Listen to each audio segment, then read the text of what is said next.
I want to kind of change the show, and we've talked about it off and on about a new fall season this September. But I really want to get more involved with you. And we had meetings today with staff on different things that we want to try, and some of them are pretty crazy. But the things that are interesting to me and things that I think that we have to do, milk before meat. One of those I talked about a little bit in the monologue today, that I think there's some things that we need to learn, and I'd like to teach, and so that's coming up. But I will tell you this, that we're at our best when we're feeding off of each other, and I want to give you a good example. Viewers have been writing in to tell us how things that we have done on this program have encouraged them to take action in their own lives. And when that happens, we've done something, then you do something, then you feed us back, and it's amazing. It's just amazing. One of those viewers that has changed their life is Allyson Bailey. She used the message of this program as an inspiration to step way out of her comfort zone. I want you to watch.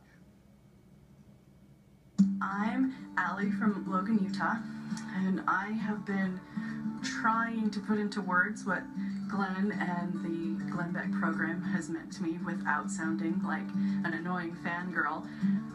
I don't really have one best moment. The Glenn Beck program has been too integrated into my life to pick one moment. In 2007, I joined the Glenn Beck Insider Forum, and this is really where my life probably changed the most, because I met some of the greatest people in my life, including my two best friends, who I would have not been able to survive the past 5 years without, with my mom's dementia diagnosis and my own health problems and just general depression.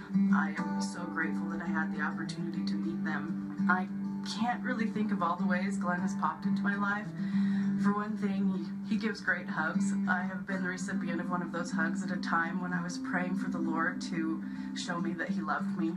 I had stopped asking for things in my prayers, except for that one specific thing. And that month, I went to a book signing, and Glenn picked me out to hug me.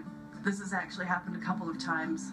This has taught me that not only does Heavenly Father love me, but there are people out there willing to be his hands, and I would really like to be one of those people.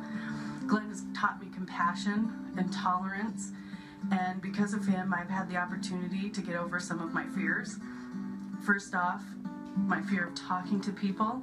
After the forum experience, I can talk to people a little bit more easily. I've always been a bit shy. I have always been afraid to travel, but I have now attended Glenn events in Idaho, Utah, California, and Texas. And I took my very first flight by myself to Dallas to meet a friend to join in Restoring Love.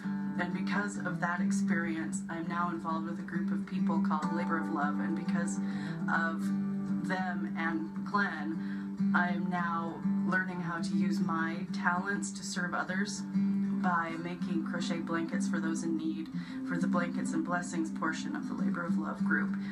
I am a stronger person because of the opportunities that have risen in my life, because of listening to Glenn, and I have learned to be careful about what you ask for the Lord, because he's going to send you someplace most likely you don't want to be. And I hope one day to be able to have the opportunity of, instead of Glenn hugging me, to be able to hug him and tell him thank you, and maybe to kick him as well for that whole get out of your comfort zone thing. But thanks, Glenn.